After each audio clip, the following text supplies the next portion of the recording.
ദോശ ചുടുന്ന ദിവസങ്ങളിൽ ഒരു വെജിറ്റേറിയൻ ഹോട്ടലിൻ്റെ മണമായിരിക്കും കേട്ടോ വീടിന്.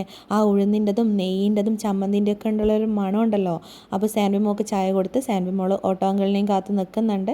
അതിനിടയിൽ ഞാൻ എല്ലാവർക്കും വേണ്ട ദോശ ഇങ്ങനെ ചുട്ടിരുന്നുണ്ട്. ഞാൻ പെട്ടെന്ന് തന്നെ കഴിച്ചു കേട്ടോ. കാരണം ചൂടോടുകൂടി ദോശ കഴിച്ചില്ലെങ്കിൽ ഒരു സുഖം ഉണ്ടാവില്ല.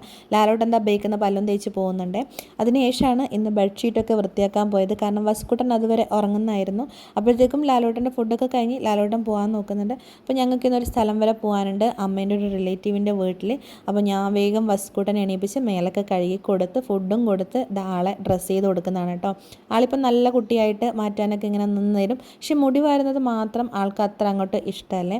അപ്പം ഞാനും വേഗം ഡ്രസ്സ് ചെയ്ത് ഈ ടോപ്പ് ഞാൻ ഫോട്ടോ ഇട്ട സമയത്ത് എൻ്റെ അടുത്ത് കുറേ പേര് മെസ്സേജ് അയച്ചിട്ടുണ്ടായിരുന്നു എവിടെ നിന്നാണെന്ന്. ഇത് ഞാൻ മാക്സിൽ നിന്ന് എടുത്തതാണ് കേട്ടോ. അങ്ങനെ നമ്മൾ റോഡിലെത്തിയപ്പോൾ നമുക്ക് വേഗം ഓട്ടോ ഒക്കെ കിട്ടി. അവിടുത്തെ വീഡിയോസൊന്നും ഞാൻ എടുത്തിട്ടില്ല കേട്ടോ. കാരണം എല്ലാവരുടെയും സ്വകാര്യത നമ്മൾ മാനിക്കണമല്ലോ.